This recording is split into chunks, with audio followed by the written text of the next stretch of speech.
here on your, I don't know, internship, RU, whatever you want to call it. And what we're going to look at today is an interesting topic. It's a topic that often people want me to present because of its interest. It's on cancer and cancer drugs, nanotechnology drugs in cancer. And as we could all probably envision that we could spend a lifetime studying cancer and then never have a cure, because certainly a lot of people are doing that today. But this is a nice overview to take a look at things. And again, we're limited in time, but we can cover some neat things in here, and I think they're really good lessons for you. Not only here in the academic world, but it's a tragedy that, you know, just life itself, you know, deals people the cancer card. So you might have cancer yourself or members of your family or friends. So it's nice to know about these things and see how they work. So this knowledge is nice to have around. So that's what we're going to talk about today. So specifically, we're going to look at nanomaterials for bioapplications. And on my front slide here, we're going to look at that. That's actually a nanotechnology unit right there. So that's our nano drug, and that's called a liposome. And what a liposome is, it's an organic nanomaterial, organic nanoscaled material, and it's kind of like a jelly donut, but it's a jelly donut that has poison in it. And our goal is actually to take the jelly donut and put it into the cancer. The cancer eats the jelly donut, and then the poison's in there. So basically, this is like a trap for the cancer drug to go into the cancer, and it kills it. So it's kind of like baiting rats or something like that with poison. So I wanted to remind you, when we're looking at this is the end of your time here for your stay here, looking at the technology, having an overview here in the summer. What we try to do with materials is we look at, you know, the properties, the process, and the structure to be able to make our particular application. So in this is a generic drawing of what we would like to do, but specifically what we would like to look at, you know, as far as properties, we're looking at the hardness and the elasticity and the biocompatibility of our drug, and we're designing that into our structure. We also, if we look at example characteristics of structure, we're going to look at the size and the size distribution, the shape, and certainly, I guess, the number of defects, or the numbers that are out of size of the Gaussian distribution of size of the particular drug. And then we're going to look at the material itself. And all these are important to us, like the rate of cooling, the annealing, and the extrusion. And again, this is a generic chart that represents, you know, just some brainstorming of what it takes to make nanomaterials. And those ones, specifically those items we're going to discuss today to see how we would actually make this particular organic nano-sized drug for cancer. So what we're going to take a look at today in the first section, we're going to take a quick look at biocompatibility.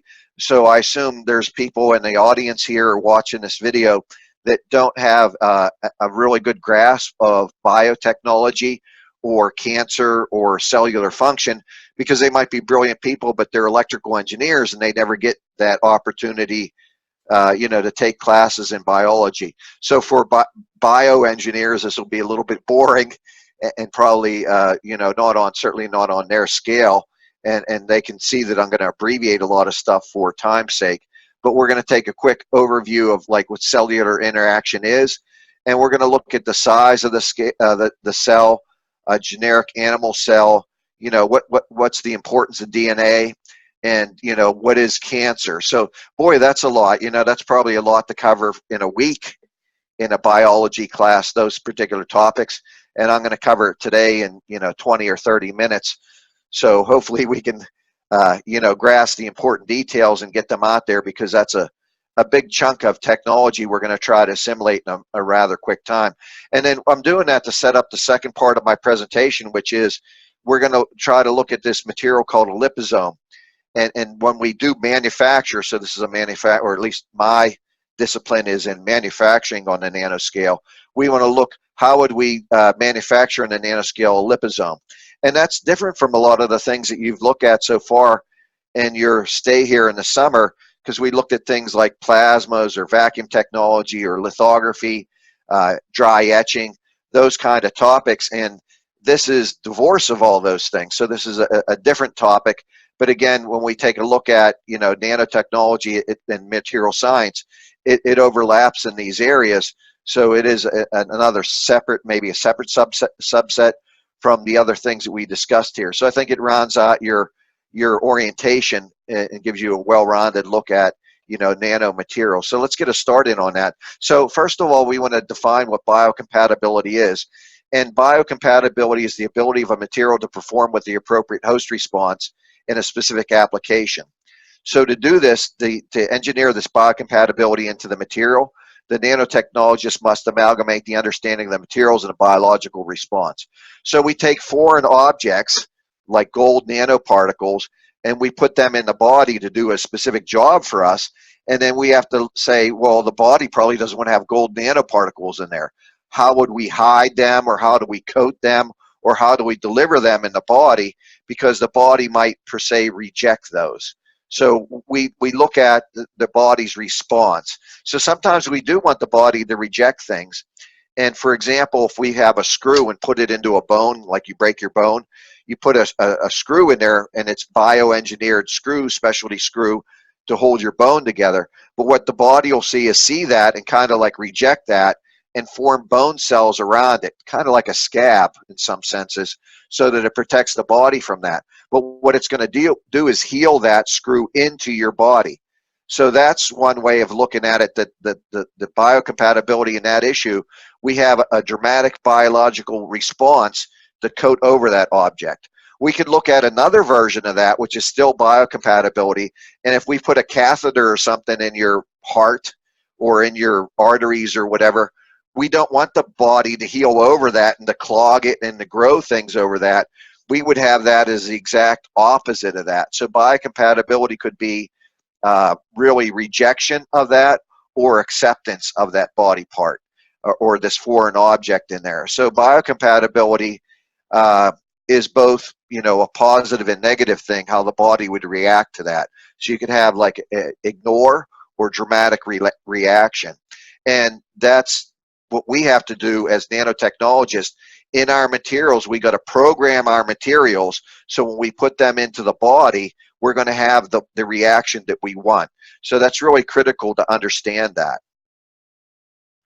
So the cell size itself, when we look at the cell in the body, the cell itself is usually about 10 microns or so. That's a good guess, but there's all kind of different cells in the body. But basically the cells in an elephant or cells in a mouse or a cell in you, they're all about the same size. So like, for example, a red blood cell is about 7.5 microns in diameter.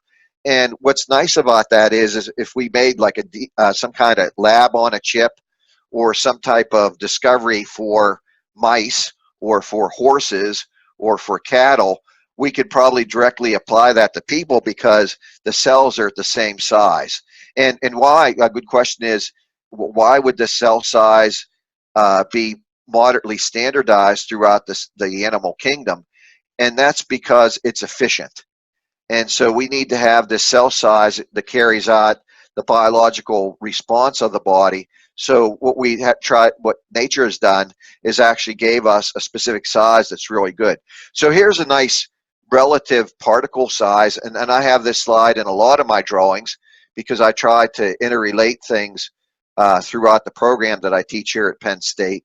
And it's really important to know these cell sizes. So for example, human hair is about 100 microns or so, and a blood cell's about 7.5 microns. When we start looking at bacteria, bacteria could be the same size as a standard cell, or maybe 20% of a standard cell, or 100 times smaller. So 0.2 to 10 microns for bacteria. But when we look at viruses, they're probably 2 to 100 nanometers. That's really important, and I'd like to talk about viruses here for a second. So we all know that people, and you say, I'm sick, I have a virus. So that's a common theme. And viruses are very difficult to cure, right? So we have antibacterial things, but viruses, usually you get a virus and the doctor just says, well, take it easy for a while and your body will respond and hopefully be able to react to the virus and kill it on its own, because it's difficult to get antiviral drugs, right? So those things, and the reason why they're so dangerous is they're on the scale Viruses are on the scale that they can kind of enter cells. So let me say that again. Viruses are of the size scale that they can enter cells. So they kind of pose a danger because they kind of have free reign. So they have a certain amount of autonomy to go throughout the body into the cells and then do their things. So, and usually negative things, the viruses will give you some kind of illness. And that's really bad. But what we can do is we could use that idea and say, if we want to make a drug, let's make it at the same size, because now we know that that drug could probably be implemented into a cell. So as far as scaling, what I'd like to present to you, this idea right now, that a cell is approximately 10 microns. And again, that's just a rough number. Does everybody see that? So I'm just throwing out a number for our mental exercise. So saying that a cell is around 10 microns, when we look at if we would make a drug that was as big as a virus, we should be able to implement that inside a cell.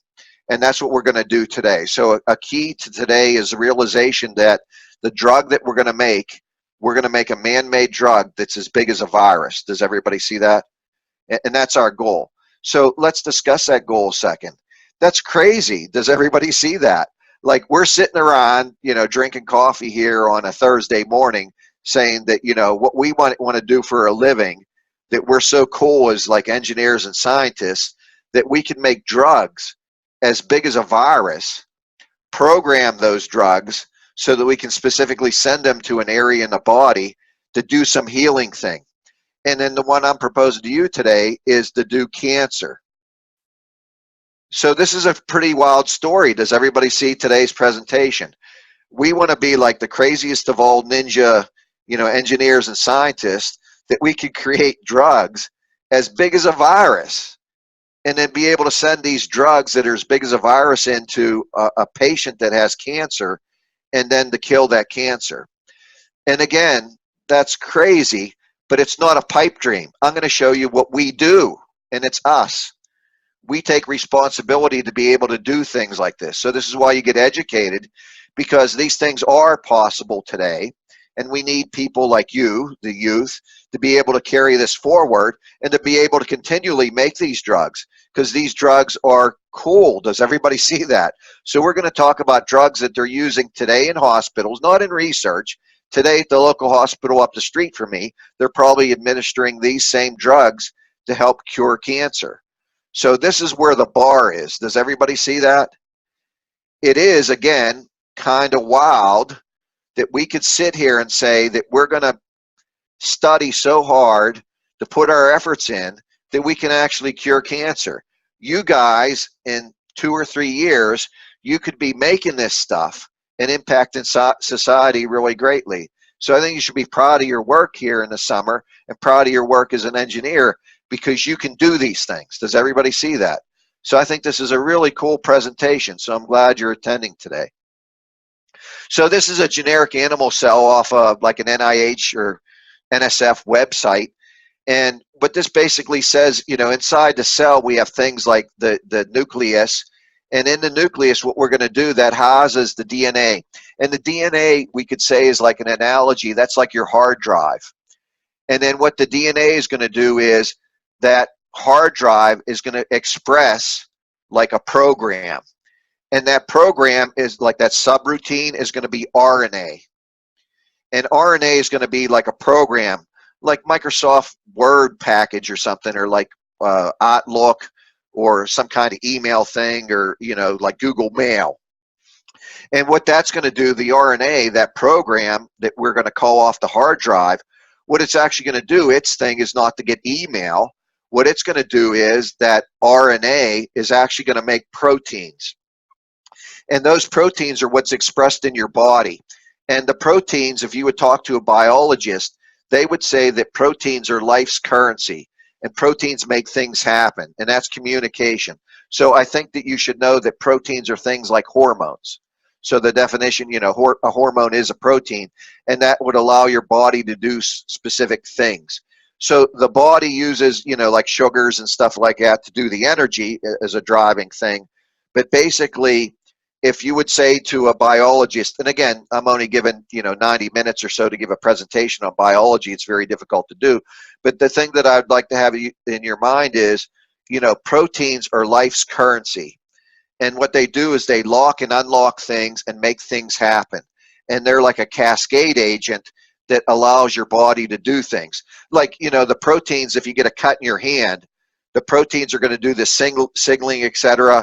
And the proteins are going to clot your wound. And the proteins are going to send signals to the cells to like regenerate that wound, etc.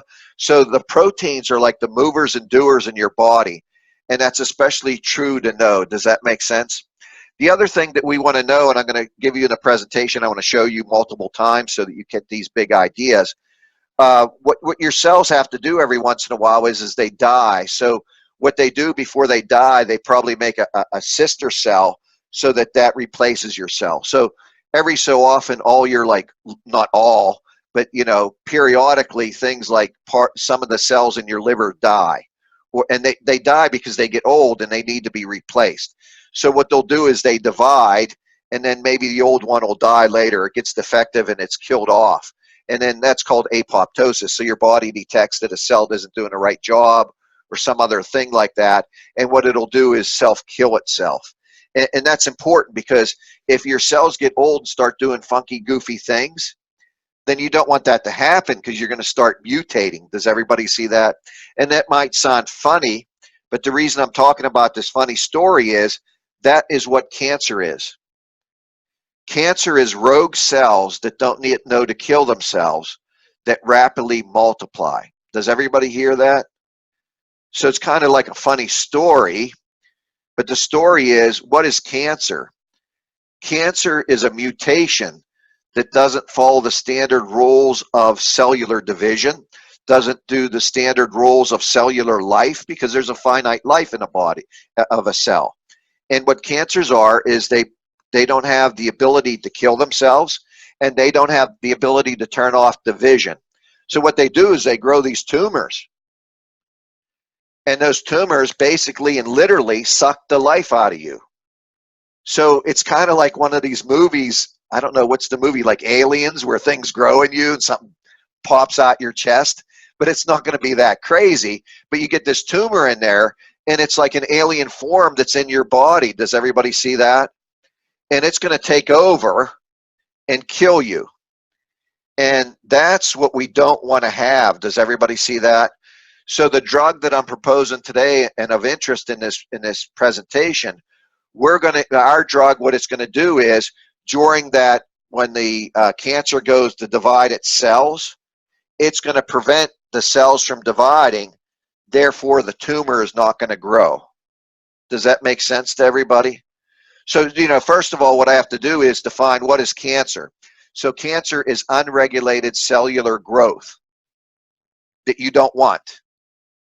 And what can I do to cure cancer? Well, there's multiple things that I can do to cure cancer. But one of, like, say, 7 different themes that you would have in cancer is, what you can do is keep the cells from dividing. Does everybody see that? That's one way of killing cancer. Another way is hit it with radiation and just kill it. But that's difficult, because the radiation also kills healthy cells around it and has negative impact on the patient. What we're trying to do is create a drug as big as a virus, put it into the cancer, kill the cancer, but not harm the patient a lot. That's like a $1 billion idea. That's like so noble of an idea, it's ridiculous. We want to kill cancer, but not harm the patient. So this is an important presentation, and I'm proud to present it. So there's different cells in the body, and we're not going to worry that much about it, but they do different things, and they all have their own same function, but they have a commonality that they often divide and stuff like that, but they do different things in the body, and we don't have time to discuss it, but I just wanted to make you aware of that. So these are the typically different cells that are in the body. We're not going to key on that. We're just going to say a generic cell. Does everybody see that? But there are different sizes, and they do different functions. Probably one of the ones that we want to think about is, though, and why I have this slide up here, there's a thing called the epithelial cells and endothelial cells. And what they do is they line the body cavities. So like in your bloodstream and all that other stuff, when they form like scales like on a snake or like shingles on a roof. Does everybody see that? And they have to be tight. Like you have to have your shingles on your roof real tight. And if a shingle blows off or if there's a hole in your roof, water leaks in. Does everybody see that? So endothelial cells and epithelial cells, what they do is they're gonna be like that sealing thing. Does everybody see that? That's going to be important in my presentation. So there's a lot of key ideas in my presentation that might seem odd when I'm introducing them. And I'm talking about this sealing thing that looks like shingles on a house and scales on a snake on the outside. But these are going to be on the inside of you. And that's how your body is formed. And that's going to be important to when we discuss how we send this drug in. Because actually what we're going to do is, in cancer areas, cancer grows so rapidly that those overlapping cells don't overlap. And they're going to have like holes in them. Does everybody see that? So when we want to kill cancer, what we want to do when we look at cancer, just as an overall theory, like in engineering or in bioscience, we want to say, how is cancer different than healthy tissue? And when I identify these differences, what I can do is take advantage of these differences and then make a drug that will target specifically these differences. Does that make sense? So the difference I'm trying to identify for you right now is we don't have, like in the matrix of the network, like cancer or surrounding medium, like muscle cells, they're not the same as healthy muscle cells. The cancer area is defective and has holes in it. We're going to send our drug in those holes. And since the healthy tissue doesn't have those holes, this poison won't go into the healthy tissue.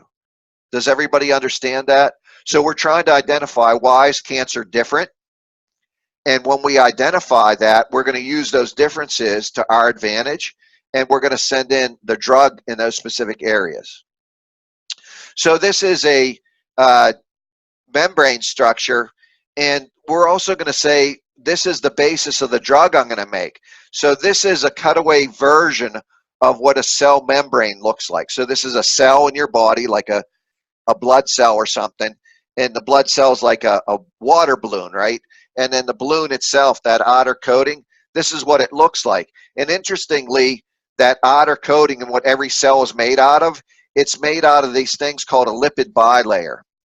And what a lipid bilayer is, it's actually a part of nanotechnology, certainly, and it's a subunit, and it has a phosphate head and fatty acid tails. And what these tails do, like oil doesn't mix with water.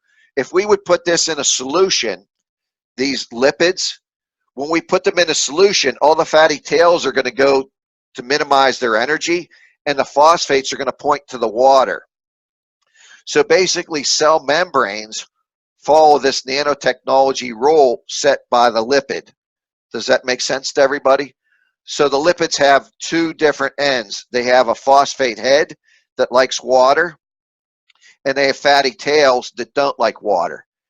And with looking at energy or thermodynamics in energy, this material, when you place it in water, it's going to form a thermodynamically, energetically favorable unit. And what that's going to do is point the phosphate heads to the water and the tails into themselves.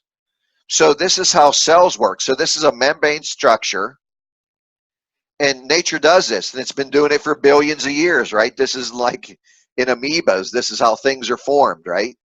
So what we do as engineers, we look at nature, and we say, hey, let's look at that. And now my second statement here is this a good drug design? Yeah, it's a good drug design. So we're using the basis of how cells are formed. We're going to copy that, and that's going to be the basis of my drug. So let's go back up to my first slide. So this is the cell membrane. Does everybody see that? Now let's look at my first slide in my introduction. This is the lipid bilayer, and this is my drug. So my drug is a copy, or it uses the same rules as a cell. So how biocompatible is this? It's like, it's the definition of biocompatibility. It's the definition, because what I'm doing is copying the structure of the cell and using that as a drug. And now let's take a look at this other slide. My drug is as big as a virus, but it looks like a cell, and I'm going to be able to put it into a cell due to the scaling. Does that make sense to everybody? So my drug is going to be as big as a virus, and I'm going to make that, and it's going to look like it's a piece of jelly donut that the cell wants to eat, because I made it out of something that's not so foreign. And not so foreign by definition is a lipid, because that's the cell membrane. So I'm doing a lot of crafty things here. Does everybody see that? There's a lot of, in some senses, built-in wisdom in this ability to make a liposome, because I'm doing exactly everything we need to do. And you know, what I'm trying to do here is beat cancer. And certainly that's a noble thing to have as a goal. Does everybody see?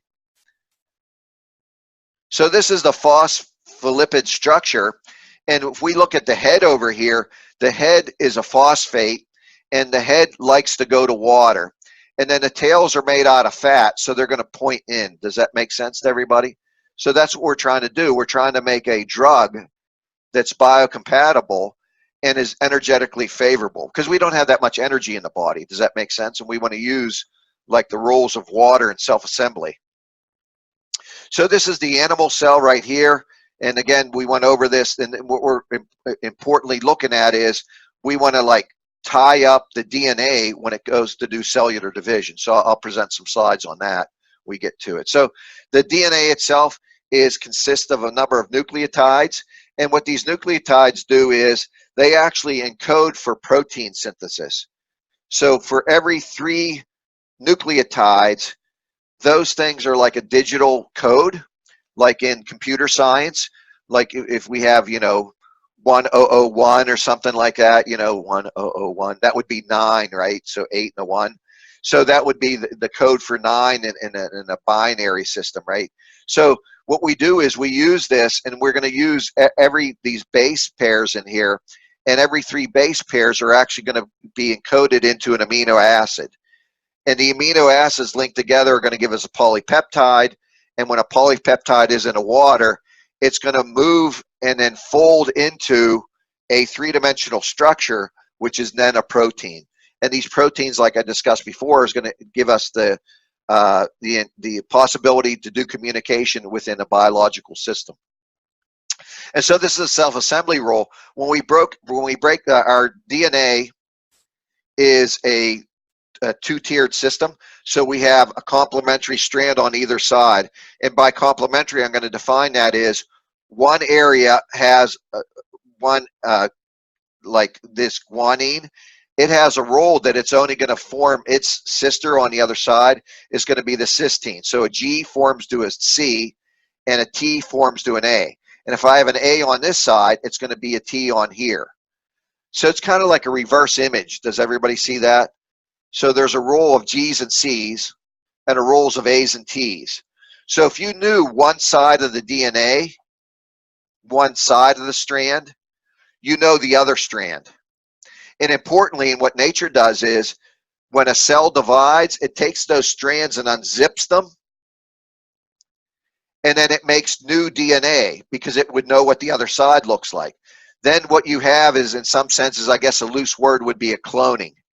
So what we have to do when we do cellular division is we have to clone the DNA, because each cell needs the DNA. So you'll have the original cell and then the daughter cell. Does that make sense to everybody? And again, when we look at cancer, cancer is unregulated cellular growth. Does everybody see that? But you need to divide the DNA to have cellular growth. Does everybody understand that story? So for a cell to divide, you need to divide the DNA. So for a cell to divide, you need to divide the DNA. Our drug is going to actually be like a tie wrap, and it's going to prevent the DNA from dividing. And if we tie up the DNA and don't let it split, then the cells can't split. If the cells can't split, you don't have unregulated cellular growth, you cured cancer. So a lot of people just in the general public, they always discuss cancer and say things about cancer or whatever. They might not know that simple definition. A definition of cancer is unregulated cellular growth. So a question is, how do we cure cancer? Well, we inhibit cellular growth, and that cures cancer, or one way of curing cancer. And now my question to you is, or the lesson here is, how do I cure cancer? Well, what I can do with the DNA is I can prevent the DNA from splitting, and if it doesn't split, then we don't get two cells, so therefore cancer is cured. So what my drug is going to do is prevent DNA from splitting. So that's what I'm after. And why do we want to, why do we care about DNA? Well, certainly we care about it because it controls, well, it doesn't control cellular division, actually proteins do. But the proteins themselves, when the DNA is made, it makes RNA, and then the RNA makes proteins. And then protein is the currency of life. So that's the central dogma of biology. The central dogma of biology, like for biologists, they're like Ohm's law. Like the electrical engineer, we got like a holy law, right? Of like Ohm's law. That's something that, electrical engineers really dig on. They like Ohm's law and stuff. But for biologists, their central dogma of biology, the central dogma of biology is DNA to RNA and RNA to proteins, because that's just foundational in biology. Does that make sense? And that's what we want to do, is we want to disrupt a lot of these cycles. And there's other ways that we can disrupt these cycles in cancer, but we're specifically going to talk about tying up the DNA so there's no cellular division, and they would call that intercalation of the DNA.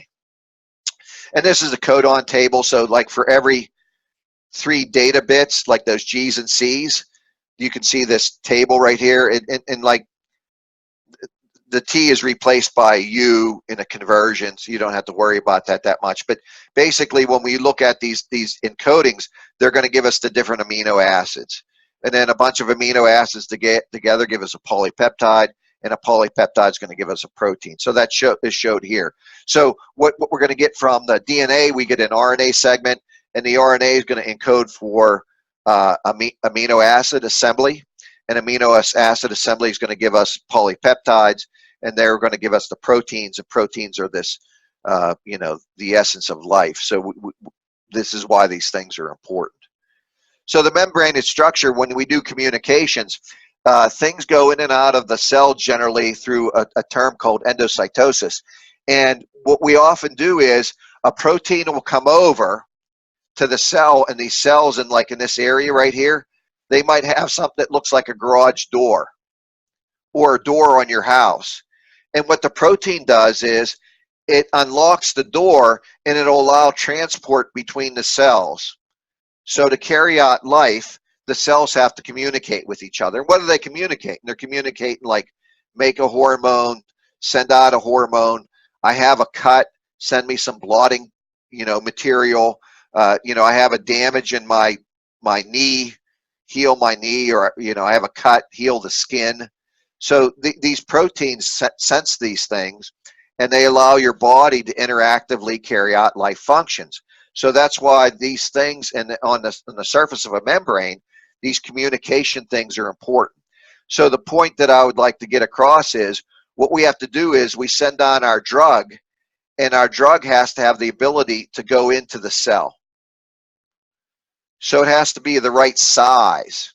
So cells readily accept things under 100 nanometers. When they're like 500 nanometers, they have a difficult time going into a cell. What we would like to do is we would like to take our drug that's under 100 nanometers, send it through the cancer cell membrane.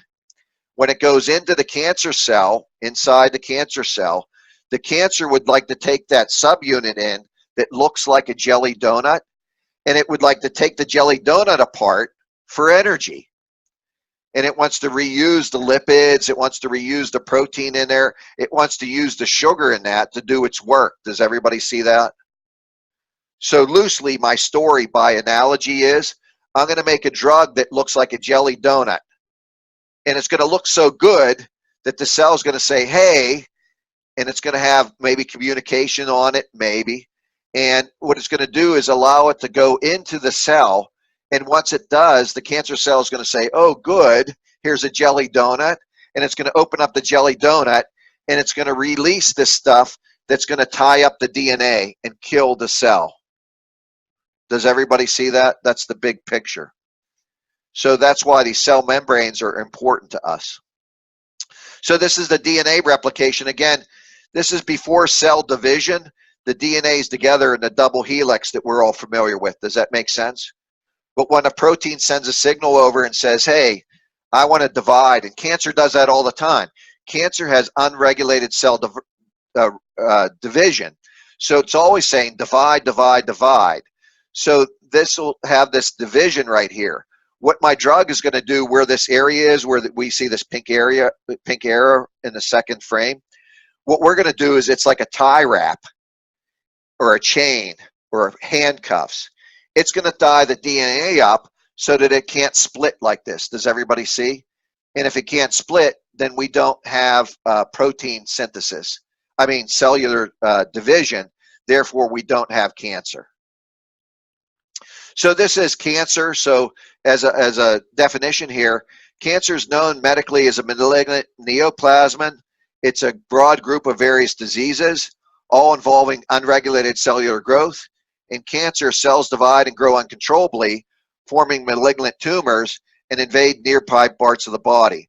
There are over 200 different types of cancers known to affect humans. And that's important, and the term metastasis or malignant is important. And basically, when a cancer grows unregulated, that's an issue, and you're going to get a tumor.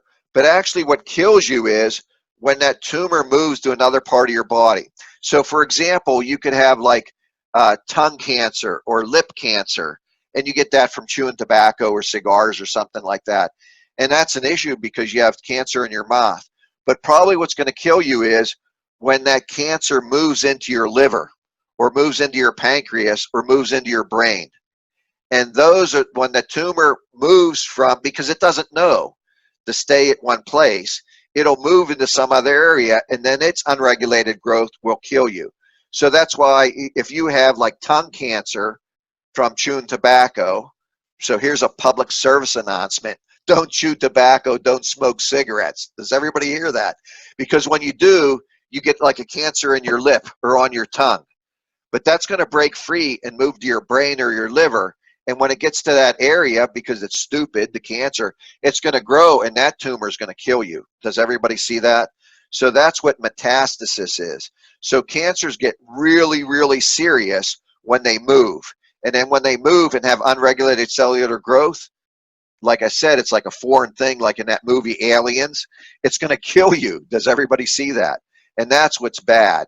So cancer expression themselves, there's 22 tumor types. They have different multiple metabolic expressions. So basically they have like protein signatures that they express. So when you have cancer, often what they do is they measure your blood and they look for a particular protein expression. And if they say there's a high amount of a certain protein in your body, then they can extrapolate that you have a certain cancer. Importantly to my discussion is a tenet of cancer called the enhanced permeability and retention.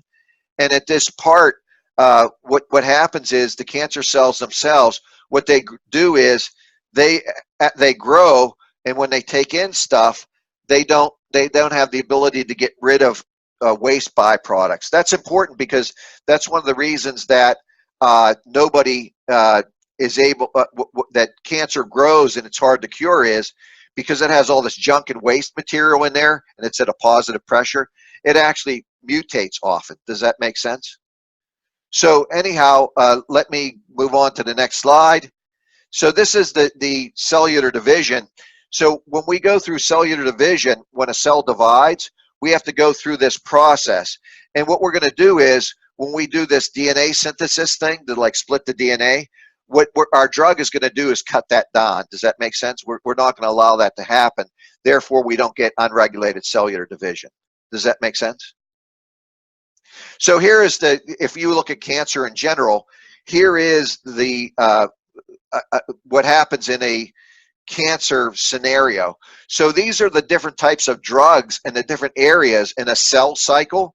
And as like a medical person or a nanotechnologist, what we do is we would go in and we look at these areas, and we go in and we go ahead and we identify these areas, and we make a drug that stops one of these points. Does that make sense? Like before I said, there's a handful of areas that we could specifically make a drug. So here's a drug like cyclin D. And what it's going to do is interrupt that cycle at this point, at the G1, G0. And that's what we're going to do. Does everybody see that? So when you talk to doctors, or I hope you never have this happen, but somebody in your family or you have cancer, they would identify these families of drugs, because these are the families of drugs that are going to be able to do the cure for us. Does that make sense? And so now this is the second part of my presentation. And what I'd like to do right now, just because, in the presentation, I'd like to take a break right now. Does that make sense? So we're going to take a short break to give everybody a bathroom thing and to get a cup of coffee. And then I'm going to come back and I'm going to talk specifically about the liposome and how we make that. Is everybody good on that?